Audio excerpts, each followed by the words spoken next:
암스테르담은 유럽 대륙 북서쪽 네덜란드라는 작은 나라 안에 자리 잡고 있지만 그 영향력만큼은 세계의 수도라 해도 과언이 아닙니다. 물 위에 세운 도시, 관용과 예술, 무역과 금융, 그리고 인권의 중심지로 끊임없이 진화해온 이 도시는 단순한 관광지가 아니라 수세기에 걸친 인간의 노력과 이상, 갈등과 화해의 역사가 고스란히 담긴 하나의 살아있는 문명 박물관이라 할 수 있습니다. 암스테르담의 역사는 12세기 말 늪지대와 습지 위로 어부들이 모여 살기 시작하면서 시작됩니다. 당시 이 지역은 아우데르 암스강이 흘러 바다로 이어지는 저지대였고 강물의 흐름을 막기 위해 세워진 댐이 도시의 기초가 됩니다.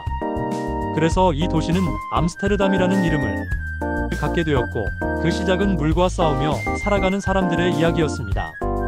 1275년 플란더스 백작이 이곳 상인들에게 세금 면제를 약속하면서 공식적인 도시로서의 성장 기반이 마련되었고 14세기 들어 암스테르담은 북유럽 해상무역의 중심지로 발돋움하게 됩니다.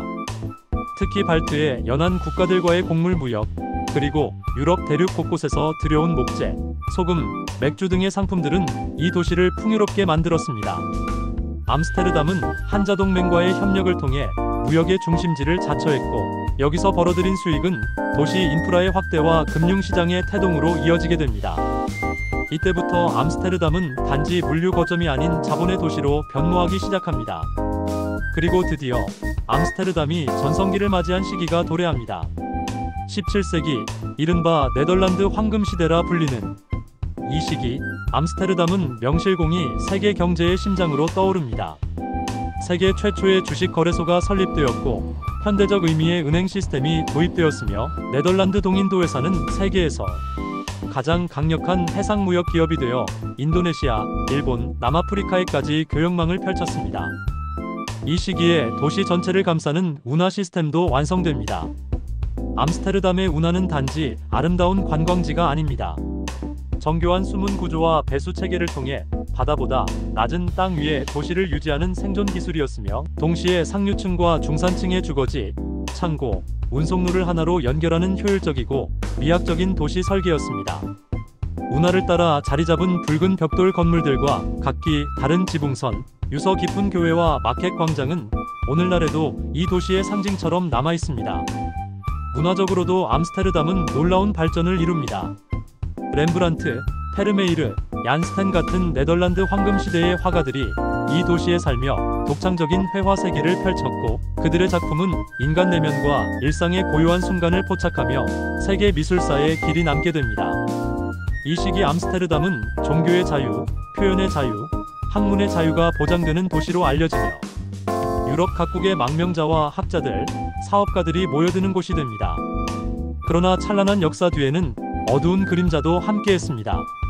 동인도 회사를 통해 이루어진 무역은 단순한 물자 교환이 아니라 식민지 지배와 노예 무역의 구조 속에서 이루어졌습니다.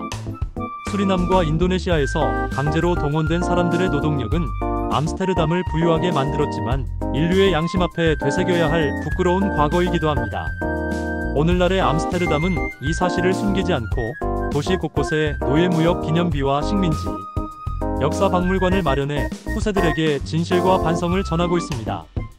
시간이 흘러 19세기로 접어들면서 암스테르담은 산업혁명의 파도 속에서 한동안 침체기를 맞기도 했습니다.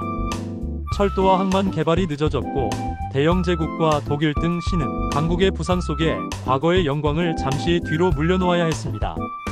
그러나 19세기 말부터 도시 인프라의 현대화가 본격화되며 다시금 네덜란드 산업과 상업의 중심지로 복귀하게 됩니다. 특히 도심 중심부에 조성된 암스테르담 중앙역과 라이크스 박물관, 반고흐 미술관은 이 시기의 대표적인 상징물로 오늘날까지 관광객들의 발길이 끊이지 않는 명소로 자리하고 있습니다. 20세기 세계는 두 차례의 전쟁을 겪었고 암스테르담 역시 큰 상처를 피하지 못했습니다.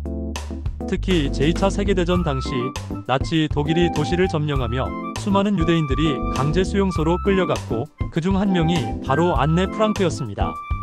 그녀가 남긴 일기는 전쟁의 참혹함과 인간의 희망, 그리고 침묵 속의 저항을 상징하는 문학적 유산이 되었고 지금도 수많은 이들이 그녀가 머물렀던 집을 찾아 기억과 사색의 시간을 갖습니다. 전쟁 이후 암스테르담은 다시 일어섰습니다. 1960년대에서 70년대는 사회 개혁의 시기였습니다. 성소수자 인권운동, 여성 권리 향상, 낙태와 대마초 합법화 등 당시로서는 파격적인 자유주의 정책이 이곳에서 시행되었고, 이로 인해 암스테르담은 관용의 수도로 불리게 됩니다. 단지 규제를 풀었다는 의미가 아니라 다양성과 포용성을 지향하는 도시 철학이 시민들의 삶 깊숙이 녹아든 것이지요. 오늘날 암스테르담은 그 어떤 도시보다 살기 좋은 도시라는 찬사를 많이 받습니다. 자동차보다 자전거가 많은 도시, 100년 된 건물과 최첨단 스타트업 기업이 나란히 있는 도시, 문화를 따라 책을 읽고 커피를 마시며 일상을 누리는 도시, 그리고 여전히 예술과 관용, 환경과 미래를 이야기하는 도시. 무엇보다 이 도시는 끊임없이 자문합니다. 우리는 어떤 도시가 되어야 하는가? 암스테르담은 단지 과거의 유산에 안주하는 도시가 아닙니다. 지금 이 순간에도 탄소 배출 없는 도시 계획, 수상주택과 떠다니는 농장, 재생 가능 에너지를 이용한 스마트 빌딩, 난민과 이민자를 위한 포용 정책 등을 실천하며 미래 도시로 나아가고 있습니다. 세계는 물의 위기에 놓여 있고 기후 변화는 도시를 위협하지만, 아이러니하게도 물과 공존하며 살아온 암스테르담은 오히려 해답을 제시하는 모델로 떠오르고 있습니다. 이 도시는 우리에게 묻습니다. 도시란 무엇이어야 하는가? 단순한 공간이 아닌 삶의 방식이며 철학이며 기업과 희망의 집합체여야 한다고. 그렇기에 암스테르담은 오늘도 전 세계에서 수많은 이들이 배우고 걸으며 머무르고 싶어하는 도시로 남아 있습니다. 바다 위에 세운 기적, 자유와 예술이 흐르는 운하, 그리고 인간의 존엄과 공동체의 가치를 일깨워주는 곳. 그것이 바로 암스테르담입니다. 구독과 좋아요 부탁드리고요. 세계의 도시, 다음 편도 기대해주세요.